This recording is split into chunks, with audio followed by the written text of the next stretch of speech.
Hello students, आज मैं class 11th में पढ़ाई जाने वाली जो पुस्तक है गद्य संकलन, इससे सेकंड चैप्टर गौरी पढ़ाने जा रही हूँ। इसमें सबसे पहले सुभद्रा कुमारी चौहान जी का जीवन परिचय, क्योंकि इस पाठ को, इस कहानी को सुभद्रा कुमारी चौहान जी ने लिखा है।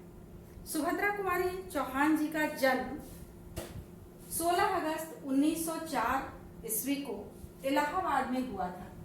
इनकी मृत्यु 15 फरवरी 1948 को एक मोटर दुर्घटना में हुई थी।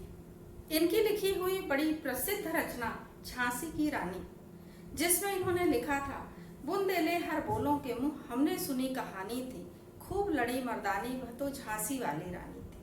तो देशभक्ति के भाव से भरकर इन्होंने चाहे कविताएं लिखी, चाहे कहानियां लिखी, वो सभी के लिए बड़ी प्रिय रही और इनकी कविताएं और कहानियां बहुत प्रसिद्ध हुई।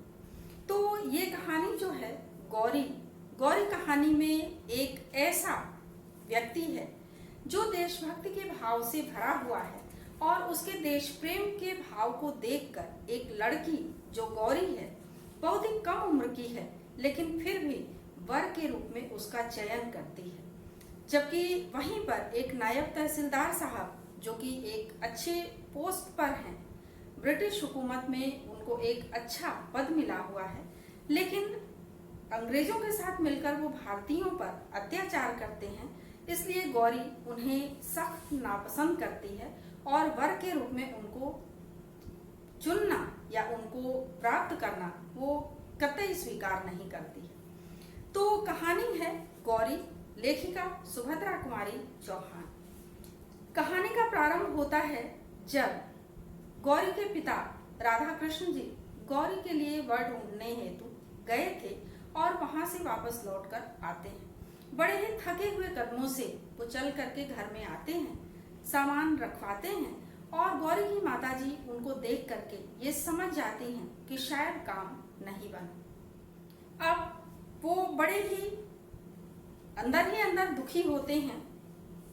घर में आराम कुर्सी पर बैठते हैं और जब वो बैठते हैं तो उनके बैठने के तरीके से ये पता चल जाता है कि एक बेटी का पिता होने का मानो भार उनके ऊपर पड़ा हुआ। माता पिता की बातों को सुन करके गौरी के मन में भी बड़ी दुश्चिंता होती है, वो बड़ी दुखी भी होती है। उसको लगता है कि शायद बेटी के रूप में उत्पन्न होकर के उसने कोई अपराध कर दिया। गौरी की माताजी उसके पिताजी राधा कृष्ण जी से पूछती हैं कि चाय तैयार है, आप चाय पी लीजिए। लेकिन राधा कृष्ण जी चाय का नाम सुनकर चौंक से जाते हैं। वो कहते हैं कि मैंने तो चाय के लिए कहा ही नहीं था। गौरी की माताजी, जिनका नाम कुंती है, वो उन्हें समझाते हुए कहती हैं कि कहा तो नहीं था, लेकिन चलकर चाय पी लीजिए।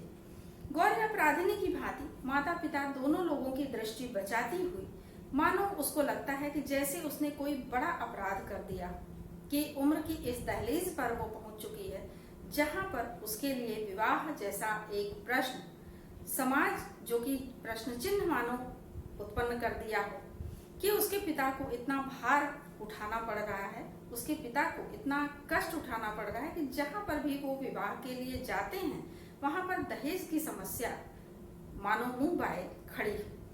तो पिता की सारी कठिनाइयों की जड़ वह स्वयं को मानती है।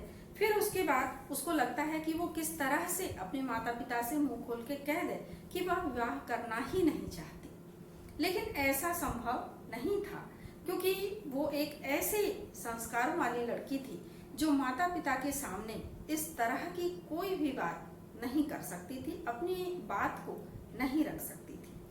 तो अब उसको लगता है कि फिर अगर विवाह करना ही है तो वो कहीं पर भी कर दिया जाए, किसी से भी कर दिया जाए, वो जो भी परिस्थितियां होंगी उसको वो सहन कर लेगी, जैसे भी रह सकेगी रह लेगी, लेकिन कम से कम अपने माता पिता के इस दुखी रूप को उसे नहीं देखना पड़ेगा। तो इस तरह से वो अपने माता पिता की बातों को जब सुनती है तो ये सोचने लगती है कि क्या मैं माता पिता के ऊपर इतनी भारी हो गई हूँ, इतना बोझ है मेरा कि माता पिता इस बोझ से शीघ्रातिशीघ्र मुक्त होना चाहते हैं और उसके विवाह के लिए इतने अधिक परेशान हैं। गौरी ऐसा लगता था मानो पूनों के चांद की तरह, पूनों कहते हैं पूर्णिमा को, जैसे पूर्णिमा का चांद दिनों दिन बढ़ता जाता है, मानो पूर्णिमा के चांद की तरह वो बढ़कर उम्र की इस दहलीज तक पहुंच चुकी थी। अब माता पिता को यानी कि कुंती और राधा कृष्ण जी को उसके विवाह की चिंता होने लगी थी। नाते रिश्तेदारी में उन लोगों ने कह रखा था कि कोई भी योग्य वर अगर गौरी के लायक मिलता है तो वो उसकी सूचना उन लोगों तक पहुंचाएं। बहुत से नाते रिश्तेदारों ने, बहुत से सगे संबंधियों ने, बहुत से ऐसे लोगों के विषय में बताया था जो विवाह के योग्य थे, लेकिन दहेज के कारण उसका विवाह कहीं पर भी निश्चित नहीं हो पा रहा था। अब किसी ऐसे ही संबंधी ने सीताराम जी के विषय में बताया था जिनके यहाँ मिलने के लिए राधा कृष्ण जी गए थे, क्योंकि गौरी का 19वां साल चल रहा था और उस जमाने में लड़की के लिए 19 वर्ष का होना शायद आयु की वो दहलीज थी, या कहें कि उम्र वहां तक पहुंच चुकी थी जहां विवाह ना हो पाना एक सामाजिक कहा जाए कि दोष महसूस होने लगा था, कि समाज में जैसे लोग प्रश्न चिन्ह लगा रहे थे कि इस उम्र तक बेटी का विवाह अभी तक क्यों नहीं हो पाया। तो राधा कृष्ण जी बहुत परेशान थे। हालांकि गौरी बड़े ही निर्भीक स्वभाव की थी, गौरी को कहीं भी कोई ऐसा डर नहीं लगता था, पढ़ाई लिखाई हर चीज में वो बहुत अच्छी थी, लेकिन फिर भी उसको ये लगता था कि माता पिता के लिए वह दिन प्रतिदिन बोझ बनती जा रही है।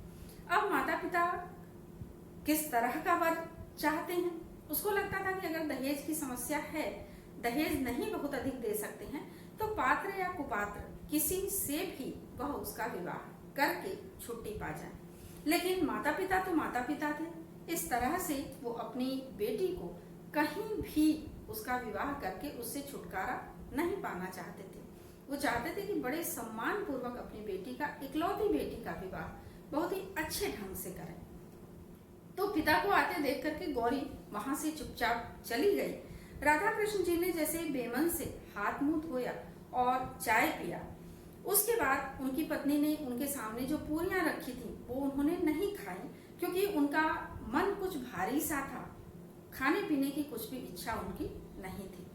अब ऐसा लग रहा था कि ऐसी कन्या को माँ ने जन्म दिया है जिसके लिए कोई वर मिलना बहुत कठिन हो गया है। तो माँ जो कुंती है वो स्वयं को भी अपराधिनी मानने लगी थी कि शायद उनका ही दोष है कि उन्होंने इस तरह की पुत्री को जन्म दिया है। तो अब कुंती ने राधा कृष्ण जी से पूछा कि जहाँ गए थे क्या वहां भी कुछ बात नहीं बनी। तो राधा कृष्ण जी ने कहा कि नहीं, ये बात नहीं है, बात तो बनी, बातचीत हुई, लेकिन वहां लड़का जो है वो गौरी से दुगनी उम्र का है और रहन सहन इतना साधारण है कि वो कहीं समाज सेवक के रूप में या किसी नेता के रूप में तो जाना जाने लायक है, लेकिन किसी घर में दामाद बन करके आने के लिए उचित नहीं है। तो कुंती की समझ में ये पहेली नहीं आ रही थी। उन्होंने कहा कि मेरी समझ में बात नहीं आ रही, कुछ समझा कर बताइए, कुछ बताइए उसके विषय में कि क्या है। तो उन्होंने कहा कि सुनो, बता रहा हूँ, वो लड़का लड़का नहीं है बल्कि आदमी है। तुम्हारी गौरी के साथ जब वो चलेगा तो लगेगा जैसे कोई मामूली सा चपरासी हो जो गौरी के साथ चल रहा हो। अब कुंती को लगा कि विवाह की बात तो पीछे होगी, क्या रंग रूप इतना खराब है, फोटो में तो इतना बुरा नहीं लग रहा था। तो तब राधा कृष्ण जी ने कहा कि नहीं, रंग रूप ही नहीं, रहन सहन खराब है। रंग रूप तो फिर भी ठीक है, गौरी के आगे तो बहुत सही नहीं है, लेकिन रंग रूप फिर भी ठीक है, रहन सहन बड़ा खराब है। इतनी सिधाई अच्छी नहीं होती कि जिसके पीछे आदमी जो है वो आदमी ही ना दिखे, लगे कि जैसे अपनी उम्र से कई गुना बड़ा है। तो इस तरह से उन्होंने कहा कि 35-36 साल की उम्र है, साथ में 2 बच्चे भी हैं और कहते हैं कि उन बच्चों को संभालने के लिए ही विवाह कर रहा हूं। तो लगा कि उनका तो दूसरा विवाह है, लेकिन हमारी बेटी का तो पहला विवाह है और हम अपनी बेटी के विवाह में सारा उत्साह, सारी उमंग अपनी पूरी करना चाहते हैं। ये चाहते हैं कि बड़े जोश के साथ अपनी बेटी का विवाह धूमधाम से करें। वो नहीं चाहते क्योंकि उनका दूसरा विवाह है, लेकिन हम इस चीज को पसंद नहीं करेंगे क्योंकि हम अपनी बेटी का विवाह समाज में बहुत धूमधाम से, बहुत अच्छी तरह से करना चाहते हैं।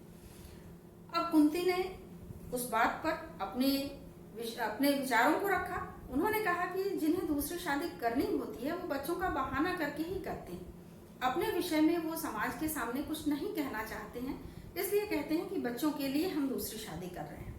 राधा कृष्ण जी ने कहा कि नहीं, वो इंसान ऐसा नहीं है, वो इतना छली कपटी व्यक्ति नहीं है, मन का बहुत ही साफ है, दर्पण की तरह से उसका मन साफ है। लेकिन फिर भी उनका खद्दर का कुर्ता, गांधी टोपी, फटे चप्पल देख करके मन हिचकता है। नेता बनकर व्याख्यान तो वो कहीं दे सकते हैं, लेकिन दामाद बनकर के अगर हमारे घर आएंगे तो समाज में लोग क्या कहेंगे? लोगों को लगेगा कि हमने दहेज बचाने के लिए अपनी बेटी का विवाह इस तरह के व्यक्ति से कर दिया।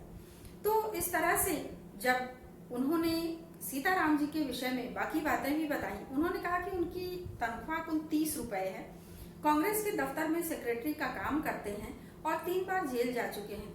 किस दिन जेल चले जाएं कोई ठिकाना नहीं। अब जो माँ है कुंती, उनको भी ये लगा कि ये आदमी तो बुरा नहीं लगता है, आदमी तो ठीक लगता है। तब राधा कृष्ण जी ने कहा कि मैं भी उसे बुरा आदमी नहीं कहता हूँ, मैंने वैसे उनको बुला रखा है, इतवार को वो घर आएंगे, बहुत कोई तामझाम करने की आवश्यकता नहीं है, साधारण ढंग से वो घर आएंगे, किसी को बताने की भी आवश्यकता नहीं है, बड़े ही साधारण तौर तरीके से उनका स्वागत कर लिया जाएगा और उसके बाद जो भी निर्णय हमारा होगा उसके विषय में हम लोग सोचेंगे। तो इस तरह से उन्होंने ये भी बताया कुंती को कि उन्होंने कहा कि लड़की देखने आना जो है शोभा नहीं देता, क्योंकि आपकी बेटी है तो संस्कारी तो अवश्य ही होगी, और या लड़की को देखने जाकर मैं लड़की का अपमान नहीं कर सकता। तो इस तरह से राधा कृष्ण जी उनको समझा करके आए थे कि लड़की की माँ और लड़की भी कम से कम आपको देख लेंगे, मिल लेंगे आपसे, इसलिए आप घर पर अवश्य आए। अब गौरी दरवाजे की आड़ में खड़ी होकर के ये बातें सुन रही थी। सीताराम जी एक सच्चे देशभक्त हैं, ये बात सुन करके सीताराम जी के प्रति उसके मन में श्रद्धा के भाव आ गए, लेकिन केवल श्रद्धा के भाव आने मात्र से गौरी उनको वर के रूप में उनका चयन नहीं कर सकती थी, क्योंकि माता पिता के सामने जा करके अपने विचारों को रखना उसके संस्कारों के खिलाफ था। तो इस तरह से राधा कृष्ण जी ने फिर और भी बहुत से रिश्तेदारों को पत्र लिखे कि गौरी के लिए और उत्तम वर उनको बताएं। अगला इतवार आया। आज ही सीताराम जी गौरी को देखने और अपने आप को दिखाने के लिए आने वाले थे। राधा कृष्ण जी ने पहले से ही घर में सबको बता रखा था कि बहुत ही किसी को बताया ना जाए और बहुत ही साधारण ढंग से उनका स्वागत सत्कार किया जाए। अब 3-4 कुर्सियों के बीच में एक मेज लगा दी गई, घर के ही जो है छोटे से जो बगिया थी वहां से तोड़ करके कुछ फूल वगैरह सजा दिए गए टेबल पर और बड़े साधारण ढंग से सीताराम जी का स्वागत किया गया। यथा समय सीताराम जी अपने दोनों बच्चों के साथ आए। बच्चे भी बिल्कुल उन्हीं की तरह से खादी के कुर्ते और हाफ पैंट पहने हुए थे, न जूता न मोजा, किसी प्रकार का कोई ठाट बाट नहीं, लेकिन दोनों ही बच्चे बड़े प्रसन्न, बड़े हंसमुख, बड़े ही सुंदर और बड़े ही संस्कारित थे। तो इस तरह से कुंती ने जब उन बच्चों को देखा तो उनके शोरगुल से ऐसा लगा कि जैसे उनका घर नंदन कानन की तरह से बिल्कुल वहां पर चहल पहल हो गई थी।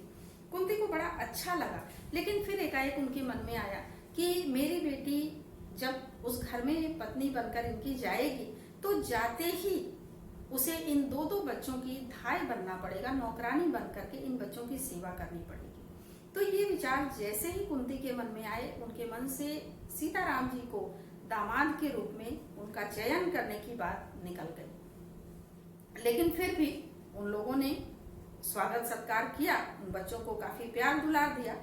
बच्चे वहां पे थे, उन्होंने भी कहा कि बाबू तुम तो कहते थे कि माँ को दिखाने ले चल रहे हैं, लेकिन यहाँ पर माँ तो है नहीं। तो सीताराम जी ने कुंती की तरफ इशारा करते हुए कहा कि ये माताजी बैठी हैं, ये ले जाकर तुम लोगों को माँ से मिलवाएंगी। अब उसके बाद उसी समय बच्चे वहां पर खेल रहे थे, एक बिल्ली आई जो कि अंदर की तरफ भागी और बच्चे उसके पीछे पीछे दौड़ते हुए घर के अंदर पहुंच गए। वहां पर गौरी चुपचाप बैठी हुई थी। गौरी ने देखा कि बड़े ही सुंदर हृष्ट पुष्ट से ये छोटे बच्चे बड़े निश्चल स्वभाव के थे। अब गौरी ने उन बच्चों को गोद में बिठा लिया और उन्हें मिठाई खिलाने लगी। बच्चे भी उसके साथ बातचीत करने लगे। फिर जब कुंती अंदर आई तो उन्होंने देखा कि बच्चे गौरी से बड़े हिल मिल गए हैं और गौरी के साथ बातचीत कर रहे हैं।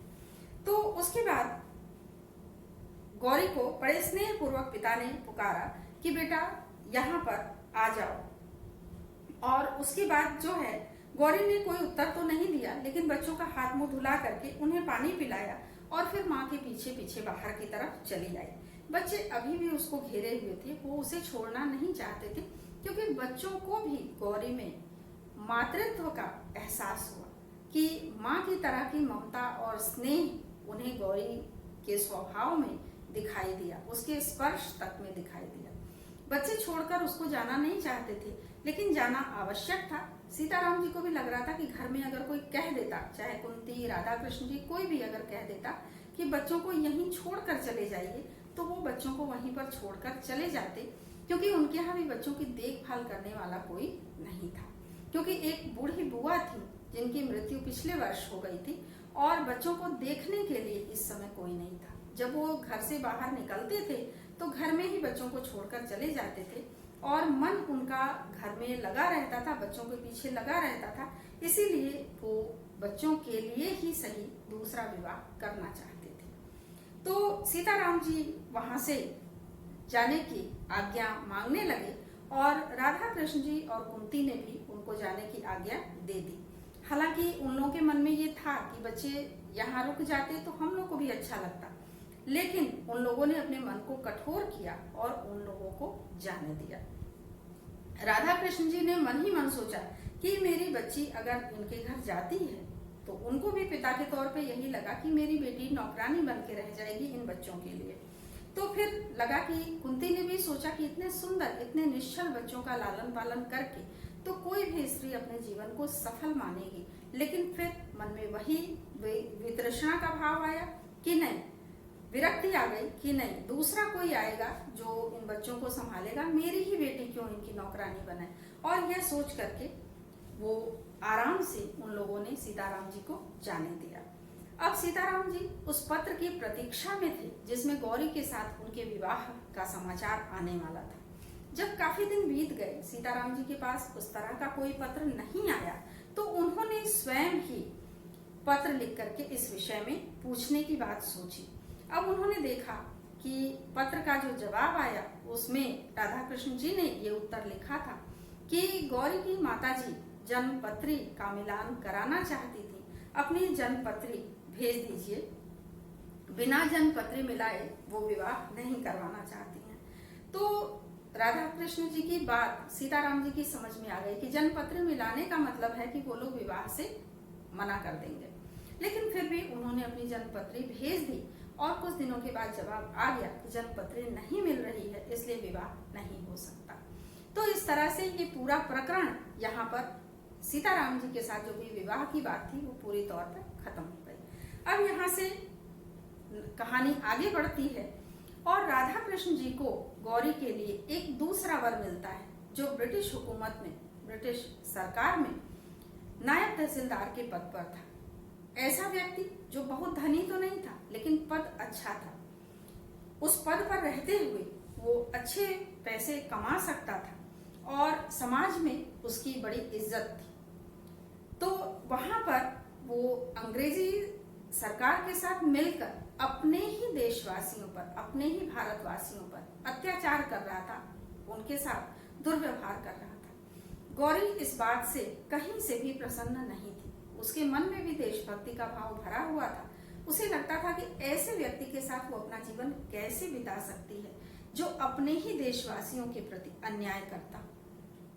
लेकिन फिर बात वही थी कि संस्कारों से घिरी हुई थी, माता पिता के समक्ष जबान नहीं खोल सकती थी, वो मुंह खोल के नहीं कह सकती थी कि मैं सीताराम जी से विवाह करना चाहती हूँ। अब उसे माता पिता की इस बात को मानना पड़ा। विवाह आगामी आषाढ़ में होना निश्चित हुआ। दोनों तरफ से विवाह की सारी तैयारियां चल रही थी। राधा कृष्ण जी बड़ी तन्मयता के साथ गहनों और कपड़ों का चुनाव करते थे। सोचते थे कि शादी में देर तो हुई, लेकिन कितना अच्छा वर ढूंढ निकाला उन्होंने अपनी बेटी के लिए। कुंती भी खुश थी, उनकी आंखों में भी दृश्य झूलने लगता था कि उसका दामाद बहुत बड़ा अफसर बन गया है। बेटी दामाद छोटे छोटे बच्चों के साथ उनसे मिलने के लिए आए हैं, लेकिन जैसे ही वो बच्चों की बात सोचती थी, सीताराम जी के बच्चे उनकी आंखों के समक्ष आ जाते थे। तो ऐसे में वो बार बार बच्चे तो उनकी आंखों के सामने आते थे, लेकिन फिर वो उसको अपने स्वार्थ के कारण किनारे कर देती थी। उनको लगता था कि बहुत लोग पड़े हैं दुनिया में, बहुत सी लड़कियां हैं जो सीताराम जी को पति के रूप में वर्ण कर सकती हैं, मेरी ही बेटी क्यों उनकी नौकरानी बन के जाए। तो ये सब कुछ उनके दिमाग में चल रहा था। इधर गौरी के मन में भी सीताराम जी की बातें याद आती थी। उसको लगता था कि सीताराम जी एक सच्चे देशभक्त हैं। उसका माथा श्रद्धा से झुक जाता था, लेकिन फिर अपने संस्कारों के कारण वो बोल नहीं पाती थी। अब धीरे धीरे दिन बीतने लगे। विवाह की तारीख के 15 दिन पहले एक दिन ये समाचार आया कि नायब तहसीलदार जी के पिता की मृत्यु हो चुकी है, जिसके कारण विवाह को अगले वर्ष के लिए टाल दिया गया है। तो अब 1 साल का समय गौरी के लिए बहुत था। उसे लगा कि इस 1 साल में हो सकता है कि उसके जीवन में कुछ अच्छा परिवर्तन आए। वो स्वयं भी नायब तहसीलदार साहब से विवाह नहीं करना चाहती थी। इस तरह से अब गौरी निश्चिंत हो गई थी। इसी बीच सत्याग्रह आंदोलन की लहर पूरे देश में बड़ी तेजी से आगे बढ़ी और शहर शहर में लोगों की गिरफ्तारियां होने लगी। एक दिन गौरी ने अखबार में पढ़ा कि सीताराम जी भी सत्याग्रह आंदोलन के तहत गिरफ्तार कर लिए गए हैं, उन्हें जेल हो गई है। अब गौरी को लगा कि बच्चे घर पर अकेले होंगे। गौरी ने अपने मन में ये दृढ़ निश्चय किया कि वो बच्चों के पास जाएगी, उनकी देखभाल करेगी। उसने माँ से कहा कि माँ, मैं कानपुर जाना चाहती हूँ। माँ ने उससे सवाल किया, कानपुर में क्या है? उसने कहा, बच्चे। माँ को आश्चर्य हुआ कि कौन से बच्चे? तो उसने कहा, बच्चों को आप भी जानती हैं, अब मैं ज्यादा देर ठहर नहीं सकती। माँ को पता था कि गौरी अत्यंत हठी स्वभाव की है। उसने निर्णय ले लिया है तो वो उसे बदलेगी नहीं। माँ ने उसे रोकने की कोशिश करते हुए कहा कि अपने पिता को आ जाने दो, उन्हें बताकर तब जाना। लेकिन गौरी ने कहा कि नहीं, पिता जब आएंगे तब तक काफी देर हो जाएगी। और इस तरह से उसने अपना निर्णय माँ के समक्ष रखा, एक नौकर को साथ लिया और कानपुर के लिए चली गई। इधर साल भर का समय बीत गया। सीताराम जी ने अपनी सजा पूरी की और वो मन ही मन ये सोच रहे थे कि बूढ़ी बुआ की मृत्यु के बाद बच्चों की देखभाल के लिए कोई नहीं रह गया था। उन्होंने एक कहारिन को अपने बच्चों की देखभाल करने के लिए कहा था। कहारिन के स्वयं भी 4-5 बच्चे थे। उन बच्चों के साथ वो अब इनके बच्चों की देखभाल कैसे करती होगी, इनके समझ में नहीं आ रहा था, लेकिन विवशता थी, इसके अलावा अन्य कोई मार्ग नहीं था। तो ये सारी बातें सोचते हुए सीताराम जी चल पड़े।